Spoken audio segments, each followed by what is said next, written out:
لا مكان له في الوجود.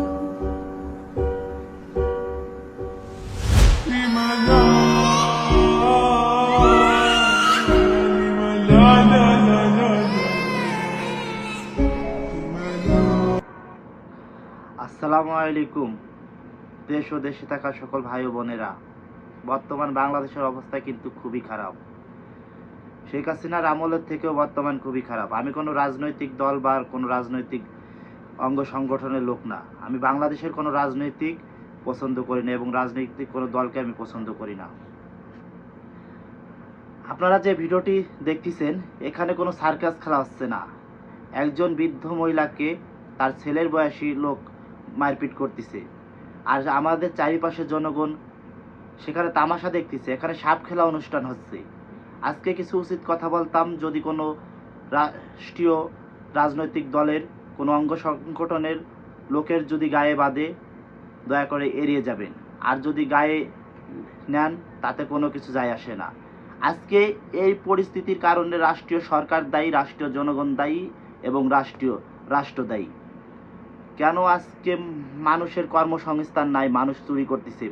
বাংলাদেশের চুরি, ছিনতাই, রাহাজারি, এগুলো খুন খারাপি একমাত্র মূল কারণ হচ্ছে বাংলাদেশে কোনো কর্মসংস্থান নাই। যদি বাংলাদেশে যদি বেকারত্ব দূর করতে পারতো, বাংলাদেশ সরকার যদি এই বেকার যারা আছে, বেকারগ্রস্ত যুবকদের যদি চাকরির ব্যবস্থা করতো, আজকে পথে ঘাটে মানুষ খুন এবং আজকে কেউ চুরি ডাকাতি করতো না।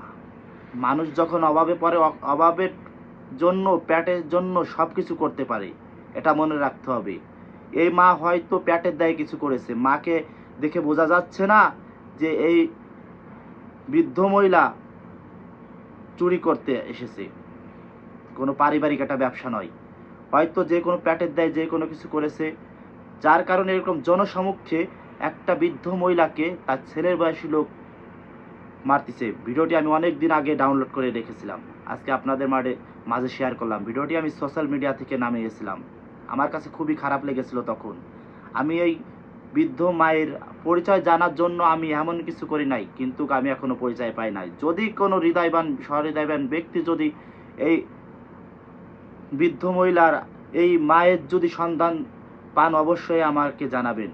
ইনশাআল্লাহ আমি যথেষ্ট পরিমাণ সাহায্য করে তাদের পাশে থাকবো এবং আমি চেষ্টা করব যেন তারা ভালো কিছু করতে পারে এবং তারা ভালো থাকতে পারে।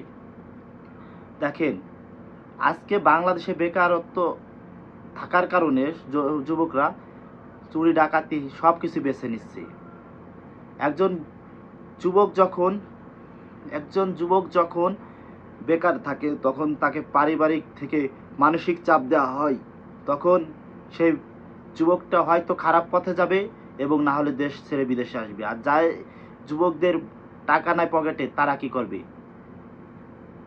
শেখ হাসিনা পালানোর পরে দেশে বিভিন্ন প্রতিষ্ঠান বন্ধ হয়ে গেছে। যেগুলো আওয়ামী লীগের ছিল, সবগুলো এখন বন্ধ। আর এখন বেকারত্ব অধিক হয়ে গেছে।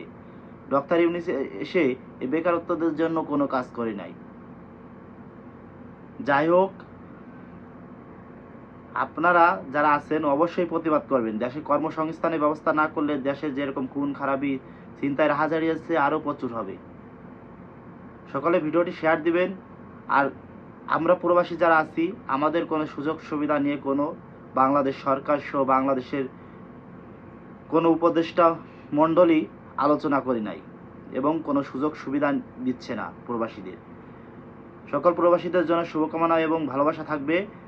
আর আমরা প্রবাসীরা অবশ্যই আমাদের যেই বিদেশ থেকে যেই লাশগুলা দেশে নেওয়া যায়, এইটা বিনামূল্যে নিতে হবে। সেই ক্ষেত্রে আমরা অবশ্যই সামনে পদক্ষেপ নেব এবং প্রতিবাদ করে যাব। সকলে আমার পাশে থাকবেন এবং ভিডিওটি শেয়ার দিবেন। আসসালামু আলাইকুম।